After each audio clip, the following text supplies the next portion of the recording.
Voy a comenzar con la explicación de las 7 moradas de Santa Teresa de Jesús en su libro. De todos los que ha escrito, es por muchos entendidos considerado el de más alta doctrina espiritual. Es un libro que ella escribió prácticamente, según algunos testigos, algunas monjas que le vieron prácticamente en éxtasis, mirando hacia arriba, y la pluma le iba rapidísimo. Y fíjense que era un libro que al principio ella no tenía pensado escribir y se lo mandaron a escribir, y ella empezó como disculpándose, ¿no? O un poquito así como, bueno, ya he escrito otros libros, ya la doctrina está, ¿por qué otro más, no? Y fíjense que por inspiración del Espíritu Santo le salió su obra maestra, Las Moradas.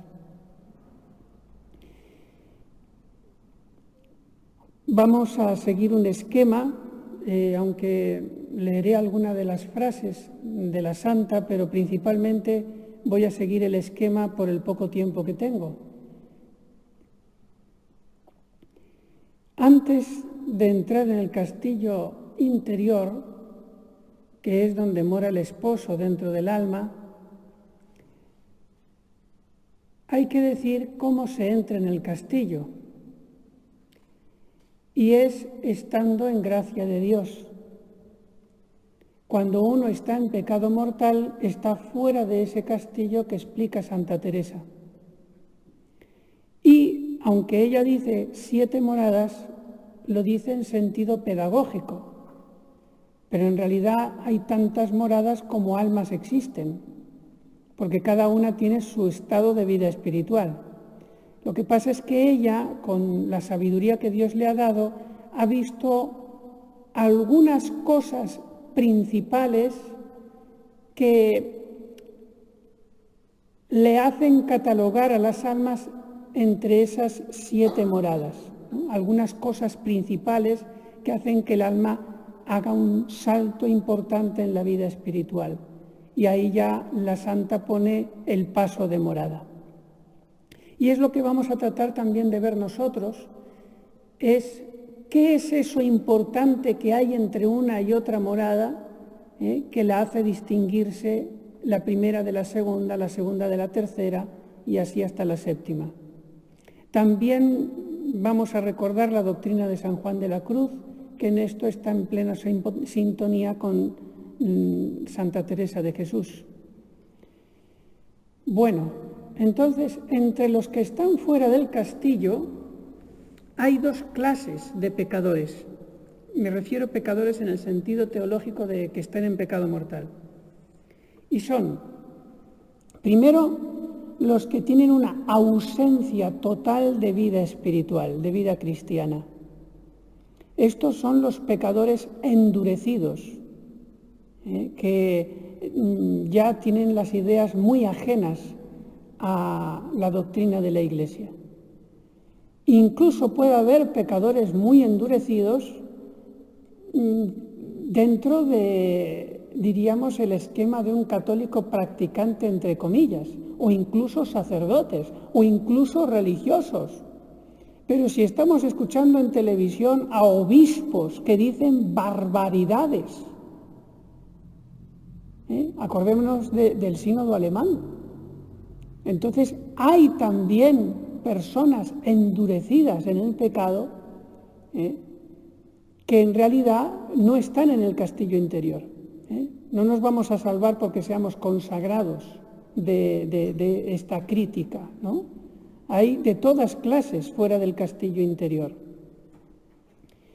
Y estos, pues, son los que prácticamente han caído en lo que llama el Papa Francisco en un libro que escribió antes de ser Papa, caen en la corrupción. No solamente son pecadores, sino que son corruptos. Es decir, ya se han tergiversado sus ideas. Ya no creen en el Evangelio, no aceptan el magisterio de la Iglesia.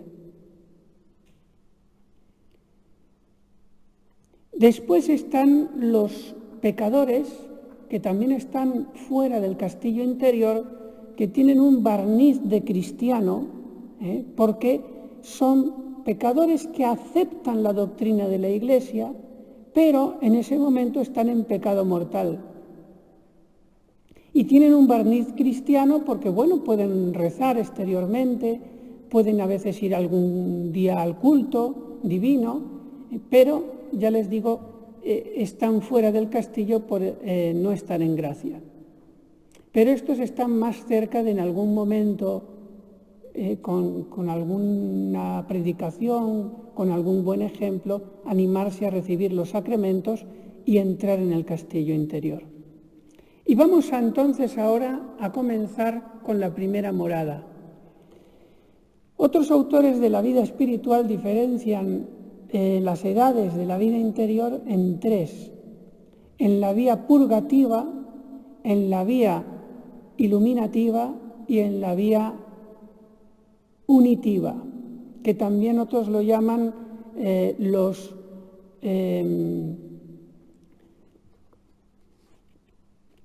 principiantes, los proficientes y los perfectos, ¿no? Garrigou-Lagrange, por ejemplo. Y dentro de esa triple edad interior, entonces vamos a colocar las 7 moradas de Santa Teresa de Jesús. Primera morada, las almas creyentes. Se supone que ya en la primera morada están en gracia de Dios. Y en cuanto al pecado mortal, débilmente combatido, pero sincero arrepentimiento y verdaderas confesiones. Con frecuencia ocasiones peligrosas voluntariamente buscadas. Prácticas de piedad, las preceptuadas por la Iglesia, algunas omisiones, a veces algunas prácticas de supererogación, alguna novena, pero oración poquísima. Estas almas, como digo, que respecto al pecado mortal caen muchas veces por estar muy confiadas en las ocasiones de pecar, cuando pecan salen del castillo y cuando vuelven a confesarse, que a lo mejor lo harán tal vez una vez al año, de tarde en tarde, entonces vuelven a entrar en el castillo, pero duran poco en él. Esas son las primeras moradas. El pecado venial, ningún esfuerzo para evitarlo. Ya si del pecado mortal no hacían mucho caso, pues sí, se arrepienten, pero luego vuelven otra vez a meterse en esas ocasiones peligrosas. Entonces el pecado venial ya no digamos, ningún caso. No le conceden ninguna importancia. Y de ahí viene que de tanto pecado venial, después el pecado mortal se lo tragan como un vaso de agua. Ejemplos que podríamos poner, pues el típico que va a las discotecas, que ve cualquier cosa que se le presenta por delante en televisión o en el internet, en el teléfono, va con malas compañías, en fin, y como hace muy poca oración, pues rápido cae. De esos hay legión. Y el demonio los va engullendo de tal manera que son los primeros que dejan la práctica religiosa por completo cuando ya hay una dificultad, a ejemplo de la parábola del sembrador, cuando aquellos creen en el Evangelio cuando reciben la semilla, pero cuando sale la dificultad del sol enseguida se secan y todo se queda en nada. Esas son las primeras moradas. Acordémonos entonces de los que caen en la semilla en terreno pedregoso. Oración puramente mental, pocas veces, con muchas distracciones, peticiones humanas, nada más que se les ocurre pedir: Señor, dame salud y trabajo, trabajo y salud. Segundas moradas. Bueno, las primeras moradas ahí podríamos poner los tibios más tibios, ¿no? En las segundas moradas, que podríamos calificar ya como almas buenas, ya se toman la vida espiritual más en serio. Pecado mortal todavía caen, sinceramente combatido, a veces, sin embargo, ocasiones peligrosas, alguna caída, sincero arrepentimiento, y aquí está la diferencia de lo que voy a decir yo ahora con la primera morada. Pronta confesión. En la primera morada se pueden tirar meses en pecado mortal, claro, entonces estarían fuera de la morada, y se confiesan, duran un ratito y vuelven a caer rápido y se tiran la mayor parte de su vida habitualmente en pecado mortal. O sea, tienen poca frecuencia de sacramentos. En cambio, en las segundas moradas tienen tal repugnancia a estar en pecado que cuando tienen una caída grave, rápido van a confesarse, no se quedan tranquilos. En ese sentido, hay un paso importante en la vida espiritual. Quiero estar en gracia de Dios y si caigo, rápido me levanto. Esas son las segundas moradas. El de las primeras moradas está muy tranquilo ahí en pecado mortal mucho tiempo. El de las segundas no. Pecado venial, a veces plenamente deliberado, lucha débil, arrepentimiento superficial, caídas constantes en la murmuración, etc. El pecado venial, pues segundas moradas tampoco le hace mucho caso, pero por lo menos hay alguna lucha. En la primera morada, ninguna, les daba igual los pecados veniales. Prácticas de piedad, frecuencia de sacramentos, ven por lo que les dije antes, cuando caen rápido se levantan, a veces misa diaria, pero con poca preparación, rosario familiar, omitido con facilidad, oración, por lo general oraciones vocales, a veces algún rato de meditación, pero con poca fidelidad y muchas distracciones.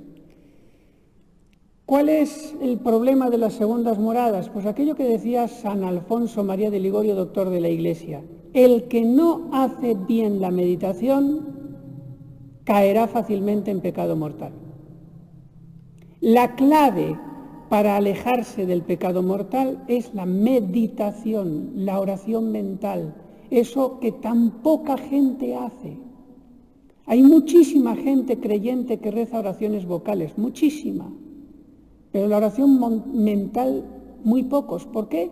Porque es más difícil en el sentido de que tienes que tú construir tu propia oración a Dios. Y eso cuesta, eso te hace trabajar. Es muy fácil decir, Dios te salve María, llena eres de gracia, y si no estoy atento, pues ¿quién se va a enterar? Solo Dios. Pero ya puedo decir que he rezado un rosario, aunque esté totalmente distraído y sin esfuerzo. En cambio, la oración mental, ojo, que ahí ya no me ve nadie. Nadie me escucha mi oración porque es oración mental. Entonces me cuesta más decirla porque ya, al menos cuando rezo el rosario, la gente me ve que rezo el rosario, me oye que rezo el rosario. Y eso pues me hace quedar bien. Pero la oración mental no me oye nadie. Entonces, si no tengo más amor a Dios, de que me oye Dios, pues me va a dar lo mismo si la hago bien o mal. Y por eso muchas distracciones o ni la hago. Pues hay que hacer la oración mental y hacerla bien y luchar, aunque no me escuche nadie sino solo Dios. Y ese es el tema de las segundas moradas, que no hacen oración mental, solamente vocal. Y por eso vuelven a caer en pecados graves, porque no atornillan bien las verdades de nuestra fe en el corazón a través de la meditación. Y lo mismo las virtudes que tenemos que vivir también los consagrados, volvemos a caer en los mismos defectos y estamos ahí con rencores eternos y no entendemos bien lo que es la vida religiosa y el amor a la cruz, porque no hacemos oración mental, no meditamos en la pasión de Cristo, en el Evangelio, en cómo era Jesús, no nos enamoramos de Él. Y por eso nos quedamos en una vida tibia 2.0. En las primeras moradas eran unos tibios, súper tibios, En las segundas moradas sigue estando el alma en la tibieza, pero no tan desesperante, no una tibieza tan grave, pero siguen siendo tibios. Vamos a ver ahora el gran salto que da el alma cuando pasa a las terceras moradas. ¿Se acuerdan que el primer salto es el estado de gracia para entrar en la primera morada? El segundo salto para entrar en la segunda morada era frecuencia de sacramentos, levantarse rápido ante una caída grave. Ahora, ¿cuál es el tercer salto para entrar en las terceras moradas? Pues lo que hemos dicho antes. El alma empieza a hacer oración mental, empieza a dedicar tiempo a eso. Vamos a ver. Terceras moradas, las almas piadosas. Respecto al pecado mortal, rarísima vez. No dice nunca. Estas almas a veces, rarísima vez, pueden caer en algún desliz, ha habido una ocasión que no esperaban y como estaban algo flojas, de repente pueden caer, pero rarísima vez. Vivo arrepentimiento, confesión inmediata y precauciones para evitar las recaídas. Son almas que una vez que el demonio las ha sorprendido en un pecado mortal dicen hasta aquí no más. Y ya esto no lo voy a hacer. Por ejemplo, imagínense una persona que ve en el internet de su teléfono una página de pornografía y está en la tercera morada. Tiene tan vivo arrepentimiento de esa caída grave que es capaz de coger el teléfono y tirarlo al lago y decir, ya no quiero más internet en el teléfono. Tienen reacciones radicales contra el pecado mortal. Está saliendo un chico con una chica, quiere que el noviazgo sea puro y han tenido una caída fuerte, pues ahora nos vamos a quedar sin vernos durante un tiempo largo. Vamos a expiar. Así son los arrepentimientos sinceros y profundos. Entonces, en ese sentido, ya eso es una muestra de estar en la tercera morada. Pecado venial sinceramente combatido, ya no son amigas de las mentiras piadosas, de todas esas cositas, ¿no? No. Antes morir que pecar, aunque sea venialmente. Por lo menos las almas de las terceras moradas quieren tener el segundo grado de humildad de San Ignacio. Hacen examen particular, ven, esto ya empieza a sonar mucho mejor, ¿no? Hacen su examen particular sobre su defecto dominante, se fijan, pero con poca constancia y escaso fruto. Ahí es donde fallan. Tienen buenos deseos, pero cuando ya se trata de correr directamente hacia la santidad, enseguida se cansan.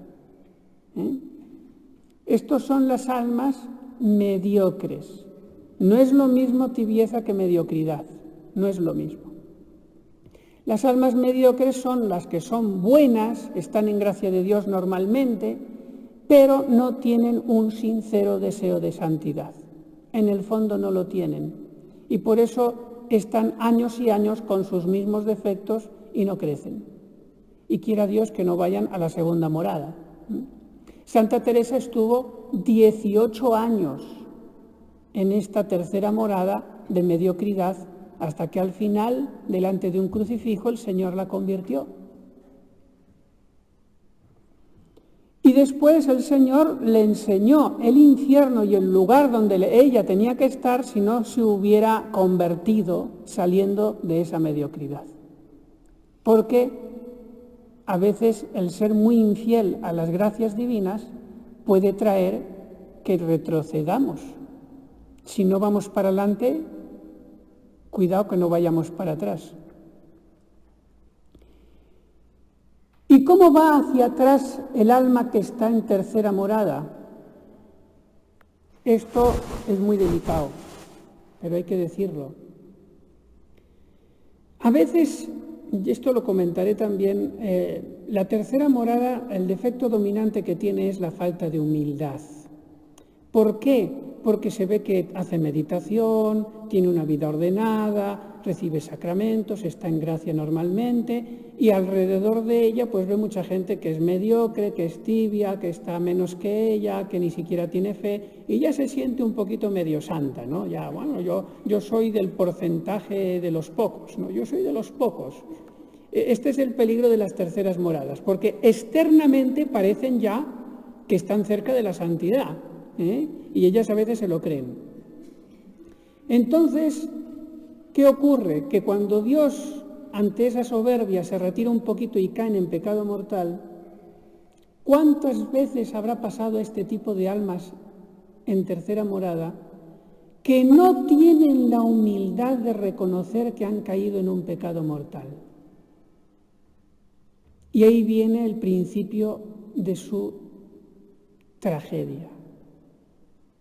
Empiezan a hacer confesiones malas, sacrílegas, por falta de arrepentimiento o por callar pecados por vergüenza en la confesión, por no darle la importancia que realmente tenía ese pecado. ¿Y por qué no le dan la importancia que realmente tenía? Porque lo cometieron ellos. Si lo hubiera cometido otro, ¡oh!, se rasgan las vestiduras. Pero como lo cometen ellos, y no tienen humildad, ¡oh, yo un pecado mortal! No puede ser, no puede ser. Yo comulgo todos los días, eso no puede ser. Y siguen comulgando sin confesarse bien.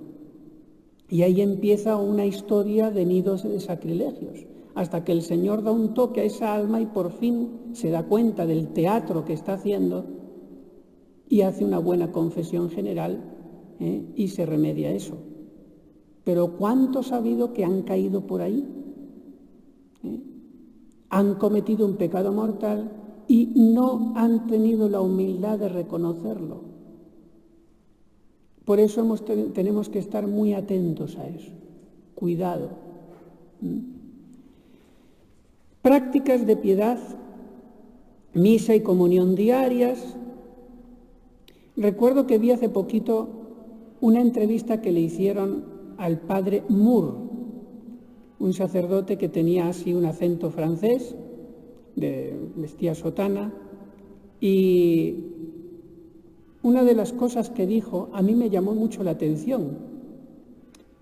Él contaba la transición del Vaticano II, el posconcilio, las cosas que se metieron ahí, y entonces él decía, claro, antes teníamos 3 horas de ayuno eucarístico.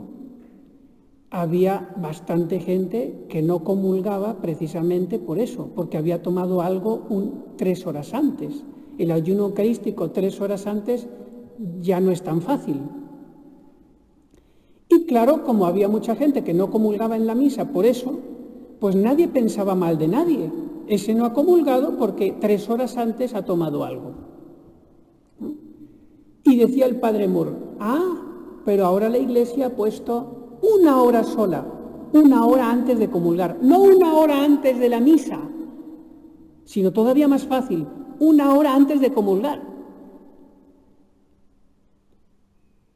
Y claro, decía el padre Moore, ahora los que no comulgan, la gente va a pensar, este está en pecado mortal. Porque es tan fácil cumplir el ayuno eucarístico, es tan fácil que ya uno ya no piensa que habrá tomado algo justo antes de la misa. Lo que piensa, está en pecado mortal, por eso no comulga. Y entonces ahí viene el peligro del respeto humano, la vergüenza. Si no comulgo, van a pensar que estoy en pecado mortal. Y yo, que soy tan piadosa, que comulgo todos los días, que tengo tan buena fama, ¿cómo voy a dejar de comulgar delante de los demás que me conocen? Y ahí puede haber ese peligro de tragarse los sacrilegios. Pues no, lo que hay que hacer es caer en la cuenta de que mucha gente puede no comulgar aunque no esté en pecado mortal. Y puede tener razones buenas, aun estando en gracia de Dios. Y yo, antes de ser sacerdote, lo he hecho muchas veces, estar en gracia de Dios en una misa y no comulgar. Y no se tiene que juzgar a nadie porque no comulgando es que está en pecado.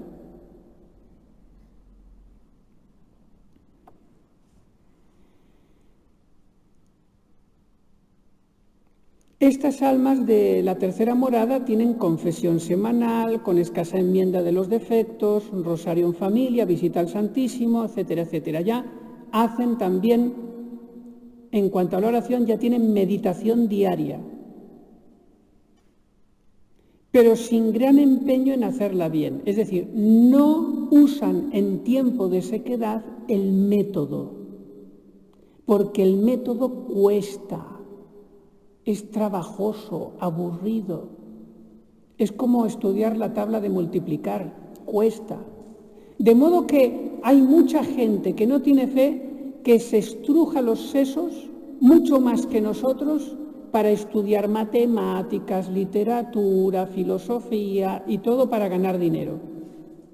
Y estudiar es mucho más aburrido muchas veces que hacer oración.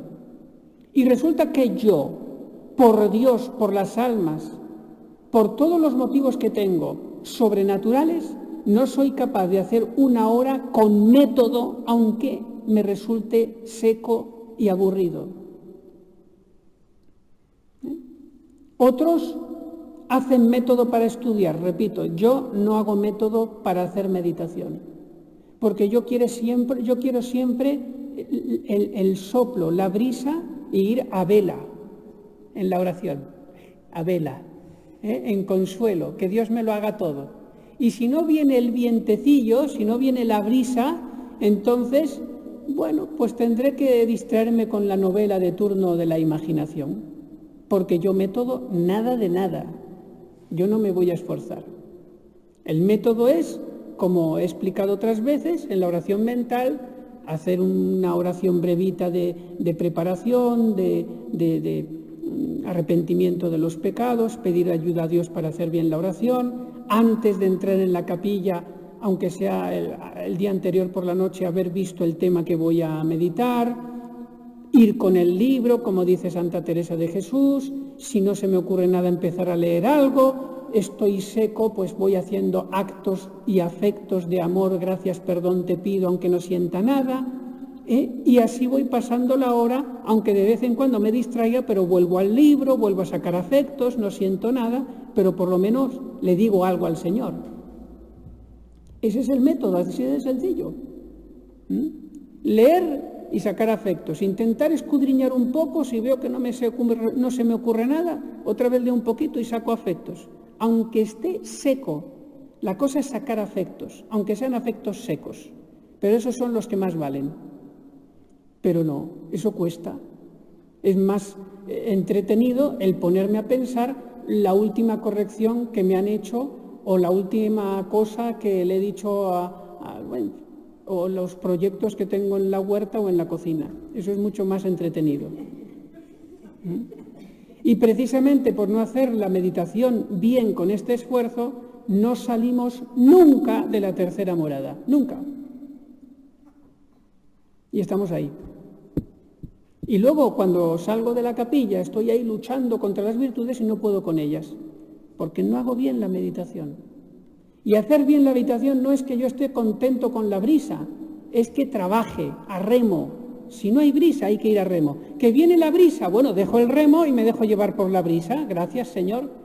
Pero lo normal va a ser el remo, seamos realistas.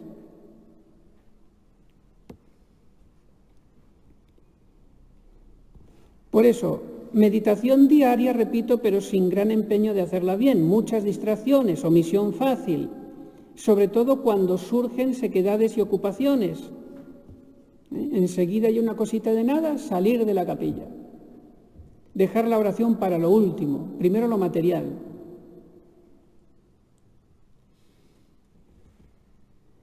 Con frecuencia oración afectiva, en los que ya van avanzando hacia la cuarta morada, oración afectiva, que tiende a simplificarse cada vez más. Y las almas de las terceras moradas que van ya rozando las cuartas moradas, ya empiezan a sentir la noche del sentido, que es una noche pasiva, es una purificación pasiva del alma, en la que ya explica muy bien en la noche oscura San Juan de la Cruz que hay 3 características principales para distinguirla de la depresión y de otras cosas, y que ya el Señor me va preparando para el estado místico, que es a partir de la cuarta morada. Pero hay que estar mucho tiempo, dice San Juan de la Cruz, ejercitándose en la virtud, en la penitencia, en la oración mental, en la obediencia, en la humildad, sobre todo en la humildad. Hay que trabajar mucho y perseverar para que el Señor ya me empiece a invitar a la vida mística, a través de la noche del sentido. Y la noche del sentido, dice Rollo Marín, que hay pocos que la superan. La mayoría, un altísimo porcentaje, se echan para atrás. Así que ya ven qué estrecho se va haciendo el camino hacia la santidad y cuán pocos van por él. Pidamos a la Santísima Virgen que por lo menos, si es que estamos en la tercera morada, si es que estamos, que pronto el Señor nos lleve a la cuarta. Y eso, ya lo explicaremos después esta tarde, es a través de la virtud de la humildad. Nos habíamos quedado en las terceras moradas. Antes de pasar a las cuartas, voy a leer un texto de Santa Teresa de Jesús, de las terceras moradas, donde hace hincapié precisamente en el punto débil de estas almas. Que nos parezca que hemos andado pocos pasos y lo creamos así, y los que andan nuestras hermanas nos parezcan muy presurosos, y no solo deseemos, sino que procuremos que nos tengan por la más ruin de todas. Palabras hermosísimas, pero a la vez durísimas. ¿Quién quiere esto? El que lo quiera, pues de verdad, quererlo de verdad, pasará a las cuartas moradas. El que de verdad no lo quiere, aunque lo diga de boquilla, pero no lo quiere, pues se quedará de las terceras para abajo. Y vuelvo a leer, porque Santa Teresa aquí pone el dedo en la llaga. Que nos parezca que hemos andado pocos pasos y lo creamos así. Bueno, hasta aquí es relativamente fácil, ¿no? Ver nuestra propia miseria. Y los que andan nuestras hermanas nos parezcan muy presurosos. Esto ya está fuera de serie, fuera de lo común.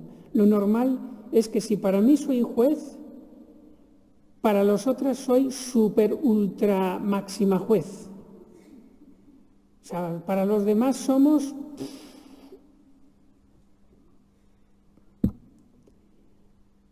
tremendos, durísimos. Y repito lo que dice Santa Teresa, a ver si se nos queda de una vez en la cabeza, porque a veces pensamos que por pensar que los otros tienen muchos defectos, ya nosotros tenemos un criterio de santos, porque yo me doy cuenta, yo tengo sensibilidad, yo tengo delicadeza de conciencia, por eso veo todas las pajitas de mis hermanas. No se me escapa ni una, y aunque no la vea, me la imagino. Y peor, luego la cuento. Y si puedo, la exagero. Y me lo creo. Y sin embargo, Santa Teresa nos está diciendo que el camino es por el lado contrario. Corro mucho, pero al revés. Repito, esto debería ser como un rosario, ¿eh? Tendríamos que hacer un rosario de esta frase de Santa Teresa de Jesús. Lo digo en serio, ¿eh? Un rosario, miren, lo vamos a rezar ahora. Y los que andan nuestras hermanas nos parezcan muy presurosos, y los que andan nuestras hermanas parezcan muy presurosos, y los que andan nuestras hermanas sean muy presurosos, y los que andan nuestras hermanas sean muy presurosos. Segundo misterio. Y los que andan nuestras hermanas sean muy presurosos.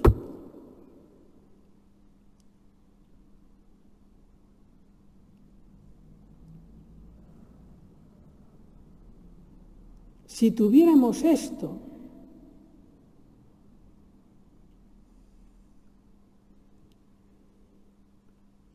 y dice Santa Teresa, y no solo deseemos, aquí viene ya, si lo otro era difícil, esto ya es imposible sin la gracia extraordinaria de Dios. Lo primero, más o menos relativamente fácil, vernos miserables. Lo segundo, ver los pasos de las hermanas muy presurosos y mejores que nosotros, eso ya es complicado. Pues miren lo tercero. Y no solo deseemos, sino que procuremos que nos tengan por las más ruin de todas. Esto ya es. ¿Ustedes han conocido alguna vez una hermana, alguien en este mundo, que desee y procure con toda su inteligencia y picardía ser tenida por la más ruin de todas? ¡Qué bien! El capítulo me ha hecho picadillo, ¡gloria a Dios! Y que esté toda contenta porque le han dejado una piltrafa. Ya todo el mundo piensa que soy mala. ¡Eureka! ¡Aleluya! ¡Muy bien! Y que esté contenta de verdad. Eso es místico.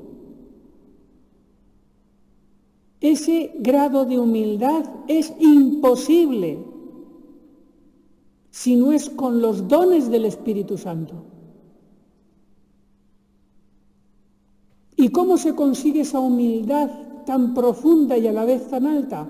Dice San Bernardo, aguantando humillaciones, sin quejarse, humildemente, aunque sea de manera ascética. Señor, estoy triste porque mi fama está por los suelos, pero acepto, Señor, no me voy a enfadar, no voy a guardar rencor de esas que han exagerado de mí. No, Señor, yo merezco cosas peores. Si realmente me conocieran, me verían peor de lo que han dicho. No me conocen. Me han puesto demasiado bien. Y me duele porque siento el amor propio herido, pero, Señor, acepto, ¿ve? Eso es una manera de vencer esas humillaciones a manera ascética. Y si yo voy caminando por ahí una y otra y otra y otra y otra, Dios me dará lo que dice Santa Teresa en esta frase.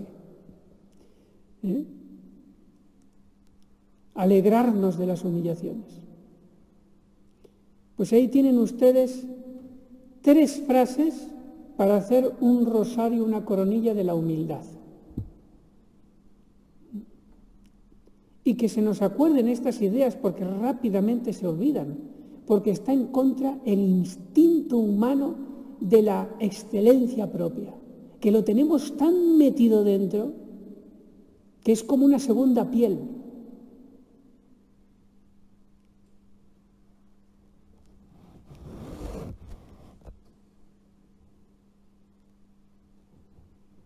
¿Qué sería vivir esto de Santa Teresa de Jesús?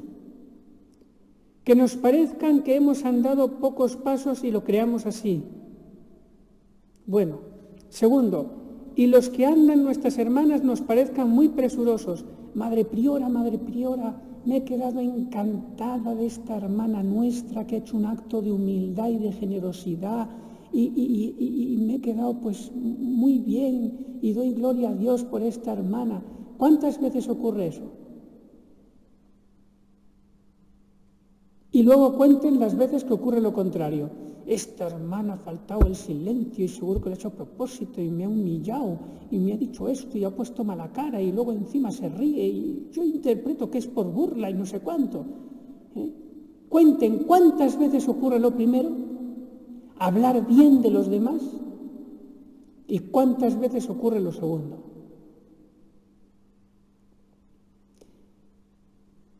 No me impactan las muchas virtudes y actos buenos que hacen nuestros hermanos, no me impactan. El esfuerzo que han hecho, por ejemplo, en la cocina, por hacer la cocina a la comunidad, o cualquier cosa, no me impacta. Lo veo como que es un derecho mío de que los otros hagan lo que tienen que hacer. Y después, Lo que sí que me impacta, lo que sí me queda en la memoria, lo que sí repito es lo negativo.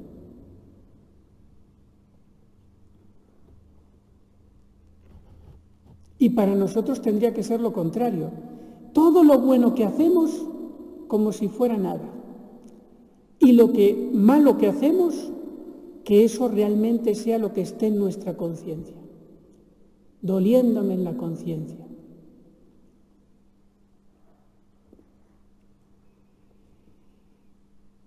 Ahora sí, hemos insistido en las terceras moradas porque es la morada más frecuente entre las almas que viven en gracia de Dios, sobre todo en la vida religiosa, en la vida consagrada. La más frecuente son las terceras moradas. Primeras y segundas moradas entre monjas, pues muy raro. Hay, pero no es corriente. Terceras moradas son la legión, lo normal. De cuartas moradas para arriba otra vez vuelve a ser cosa rara. Pues veamos a ver cómo nos desinstalamos de estas terceras moradas, donde está la estufita y se está muy bien, y pasamos ya a las cuartas. ¿Qué tengo que hacer para pasar a las cuartas moradas? La puerta es la humildad. Aquello que decía el padre Rollo Marín, oración y humildad, oración y humildad. ¿Y qué es humildad? Dice Rollo Marín, querer ser el farolillo rojo de la comunidad. Lo que ha dicho Santa Teresa con sus propias palabras. El farolillo rojo en palabras de Rollo Marín. La última de todas. La que no vale. La que no cuenta. De la que nadie se acuerda.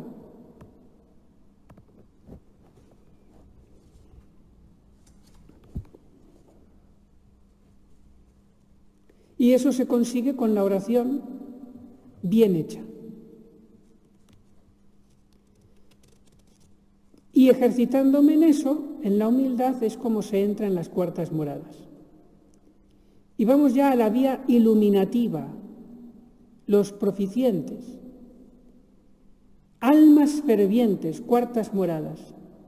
Pecado mortal, nunca. A lo más, algunas sorpresas que acaban siendo pecados dudosos, seguidas de vivísimo arrepentimiento, confesión inmediata y penitencias reparadoras. Pecado venial, seria vigilancia para evitarlo, rara vez deliberado, examen particular dirigido seriamente a combatirlo. ¿Ven la diferencia de las terceras a las cuartas moradas? Las terceras moradas, sí, examen particular, acabo de hacer unos ejercicios espirituales, ahora sí. Y al cabo de 2 semanas ni te he visto ni me acuerdo. En cambio, las cuartas moradas, con el examen particular, todo el año. Aunque no me venga ni la priora ni el director espiritual a preguntarme nada de eso, yo lo hago de cara a Dios.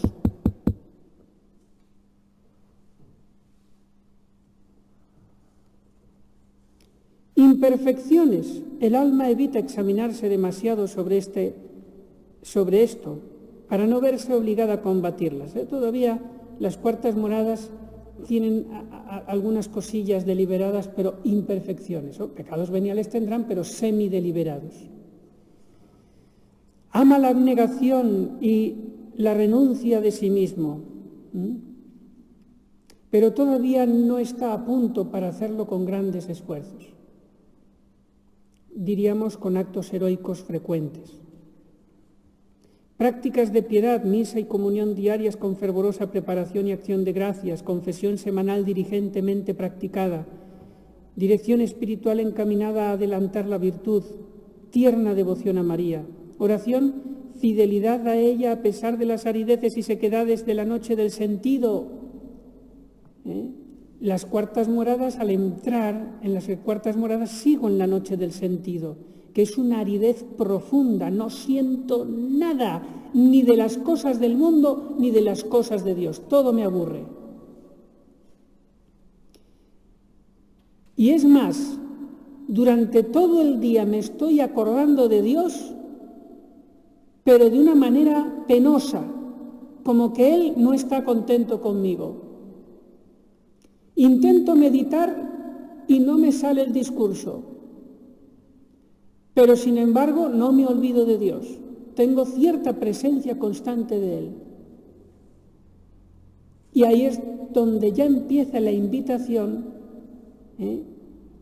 a la contemplación.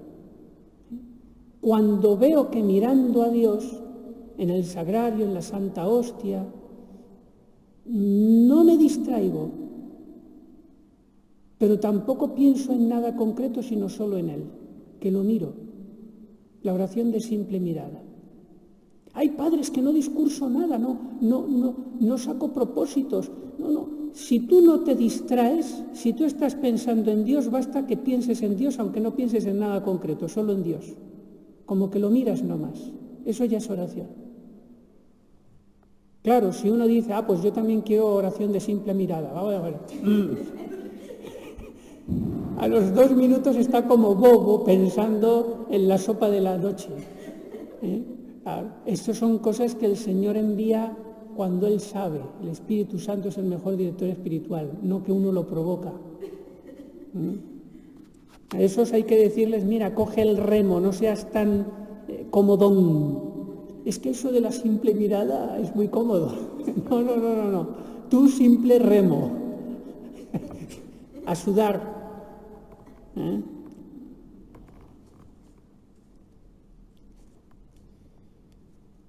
Oración de simple mirada, como transición a las oraciones contemplativas. En momentos de particular intensidad, oración de recogimiento infuso y de quietud. Ya en las cuartas moradas, como digo, se empieza a entrar en la etapa mística de la vida espiritual, que es necesaria para la santificación.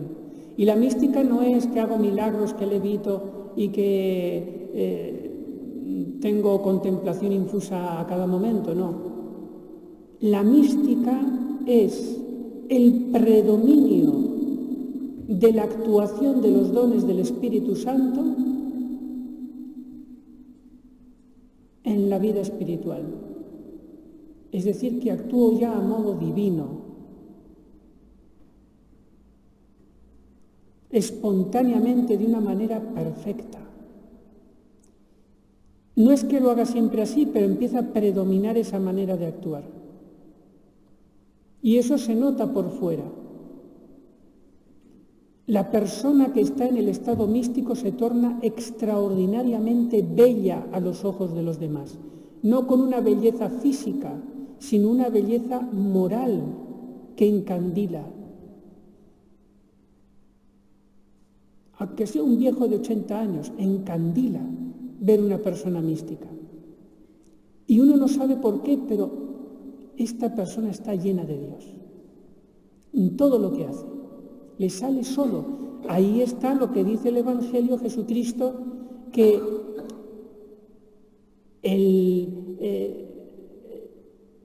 la casa no se puede esconder en lo alto de un monte.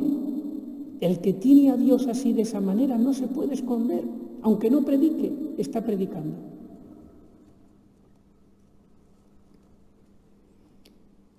Quintas moradas, las almas relativamente perfectas. Aquí ya el padre Rollo Marín pone un nivel de virtud que ya es canonizable. Algunos santos canonizados estaban en quinta morada ya. Pecado venial, deliberadamente nunca, alguna vez por sorpresa y con poca advertencia, vivamente llorado y sinceramente reparado, imperfecciones reprobadas seriamente, ya estas almas siempre dicen que sí ante la insinuación de la gracia. Nunca son infieles a la gracia que Dios les da, o muy pocas veces. Siempre sí.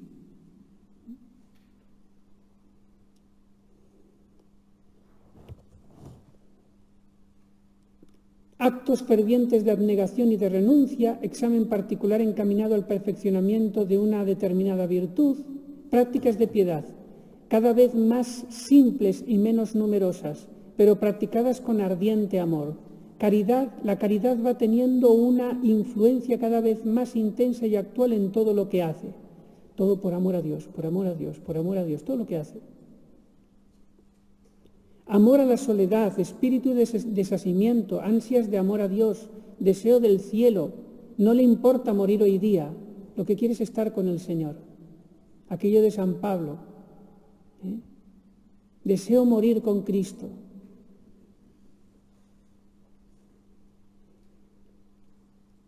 Espíritu de desasimiento, amor a la cruz, celo desinteresado, hambre y sed de la comunión.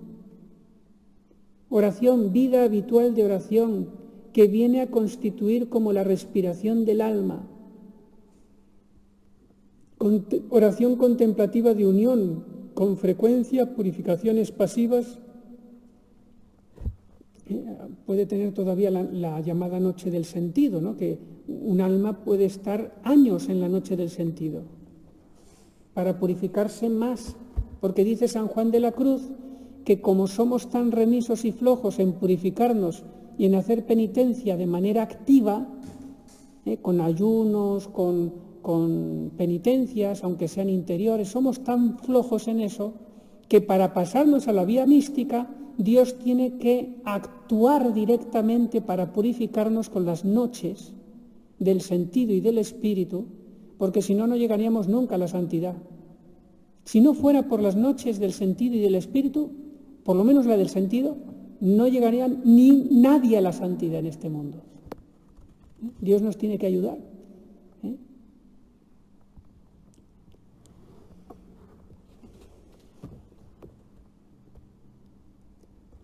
Vía unitiva, sextas moradas, las almas heroicas. Esto ya que estoy hablando ya lo vemos de lejos, Bueno, es para desearlo, pero ¿cuánto me falta? Imperfecciones, jamás deliberadas, siempre lo más perfecto, lo más perfecto.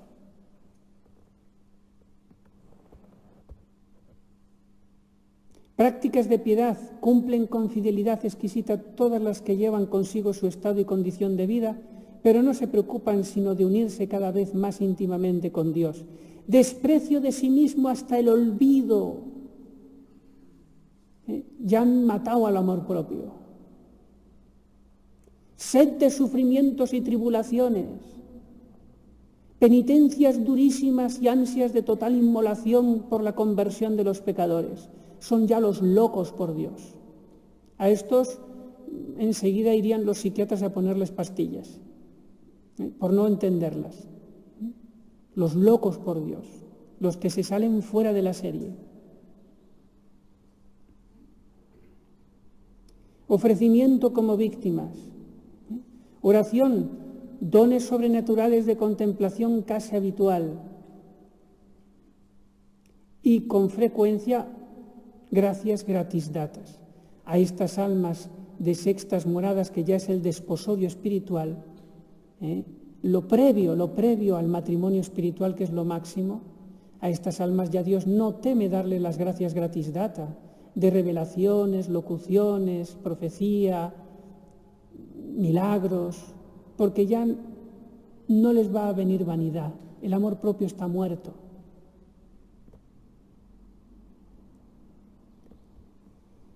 Y séptimas moradas, pues si estos son las sextas, ¿qué serán las séptimas? Vamos a ver. Los grandes santos. Y aquí el padre Rollo Marín dice en alguna de sus predicaciones que no todos los santos llegan a las séptimas moradas en este mundo, sino los grandes santos. No sabemos quiénes no llegan, pero sí sabemos de algunos que sí han llegado. Por ejemplo, San Ignacio de Loyola, Santa Teresa, San Juan de la Cruz, Santa Teresita de Lisieux.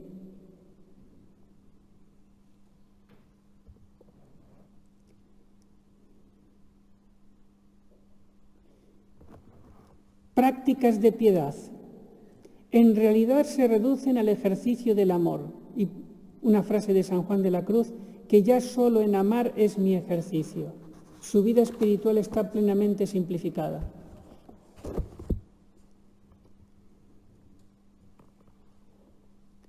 Su amor es de una intensidad increíble, pero tranquilo y sosegado. No chisporrotea ya la llama porque se ha convertido en brasa. Paz y serenidad inalterables, humildad profunda, unidad de miras y simplicidad de intención. Y otra frase de San Juan de la Cruz: solo mora en este monte la honra y gloria de Dios. Oración, visión intelectual, unión transformante, matrimonio espiritual y a veces confirmación en gracia. Estas almas de séptimas moradas, dice también Santa Teresa, que ya no tienen tantos éxtasis y tantos arrobamientos. ¿Saben por qué? Porque ya tienen una visión infusa de Dios continua que no les quita la capacidad de hacer todas las demás cosas. Y sienten a Dios como si lo tuvieran al lado hombro con hombro. ¿Por qué?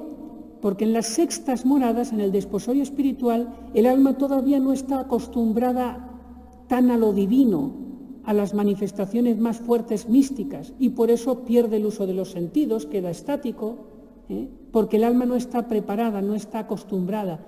En las séptimas moradas ya no hay tanto éxtasis, porque ya la naturaleza del santo está como glorificada, está como ya sobrenaturalizada, ya está más en el cielo que en la tierra, y puede tener una altísima contemplación sin perder el uso de los sentidos mientras está fregando los platos. El matrimonio espiritual. Pero antes de llegar al matrimonio espiritual, entre la sexta y la séptima morada, ¿saben ustedes por dónde hay que pasar? Por la noche del Espíritu. Es lo más doloroso y terrible que puede sufrir una persona en este mundo. Todas las enfermedades juntas sin ningún medio paliativo, todos los martirios juntos que ustedes se puedan imaginar, no son nada comparado con sufrir la noche del Espíritu, en que el alma se ve lejos de Dios, apartada de Dios e incluso con terribles tentaciones de desesperación de que ha de condenarse para siempre. Y esto es la última prueba, la última purificación hasta la raíz más profunda de las imperfecciones y restos del pecado original que hay en el alma, para dejarla totalmente pura. Y ahí entonces, cuando ya se ha pasado la noche del Espíritu, ocurre el matrimonio espiritual. Y esas son las almas que cuando mueren van al cielo directas, sin pasar por el purgatorio, que son rarísimas.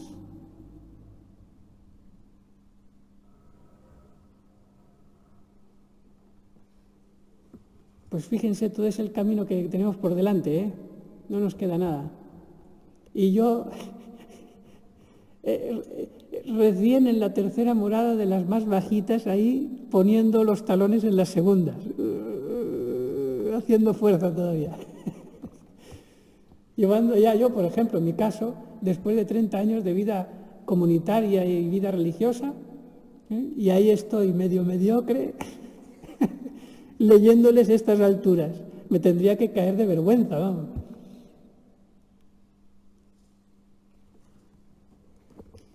Pero también es verdad que el Señor, cuando un alma se abre, de verdad, y eso todos los días lo podemos hacer porque está en nuestra libertad, cuando un alma se abre de verdad, Dios le puede dar en poco tiempo lo que el alma no ha hecho en mucho tiempo, y elevarla a la santidad o a la vida mística en un plazo relativamente corto. Todo depende de si nos abrimos a Dios. Si somos sinceros con nosotros mismos y empezamos a decir, esto está mal, esta costumbre que tengo es mala, esta manera de pensar de las hermanas, esta inmisericordia que tengo, esta desobediencia, la tengo que cortar ya. No para que yo suba a las séptimas moradas y sentirme santa, no, no, no, por la mayor gloria de Dios, porque Él se lo merece, para salvar almas. Y yo no veré nunca en este mundo en qué morada exactamente estaré, ni tampoco quiero ver si estoy en las sextas o séptimas moradas, no lo quiero ver.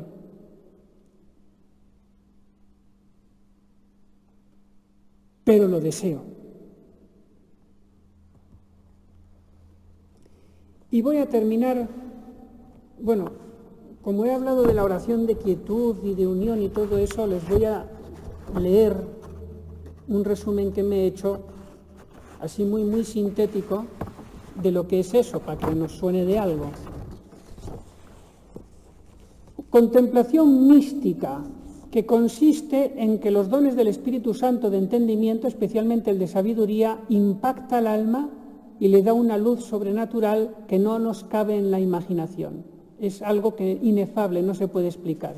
Y viene cuando a Dios le da la real gana, no cuando yo lo intento. Eso sería ridículo. Y se va cuando a Dios le da real gana, no lo puedo yo retener. Pues bien, la oración de quietud, que es la primera, queda agarrada a la voluntad y todas las demás potencias quedan libres. Pero la voluntad queda agarrada en Dios, amo a Dios. En la oración de unión queda agarrada, además de la voluntad, el entendimiento, la imaginación y la memoria.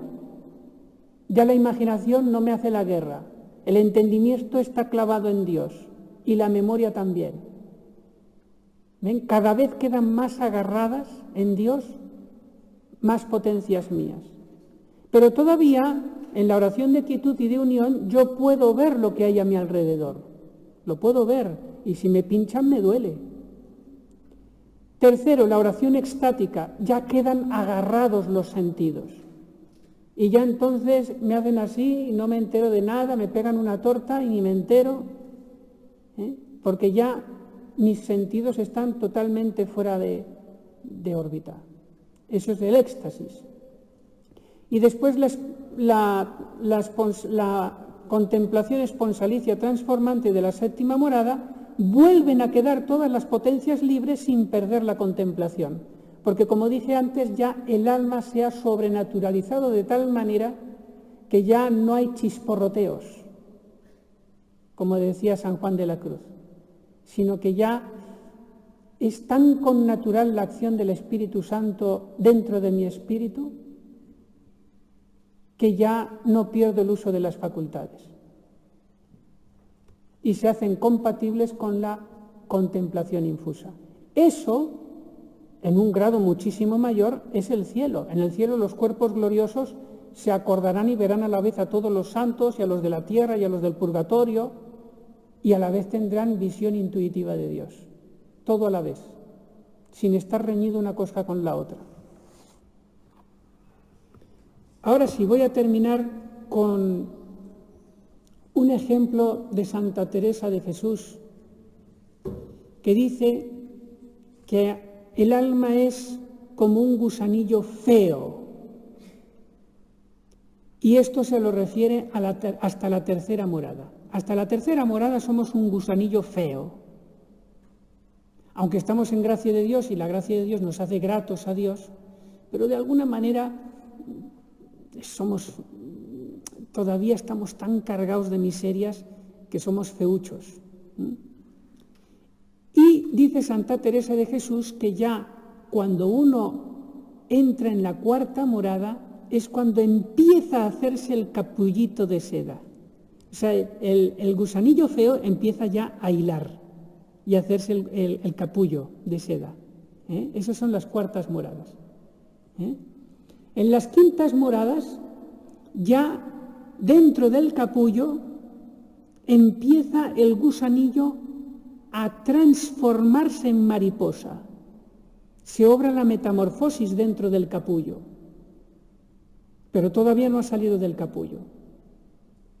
Esas son las quintas.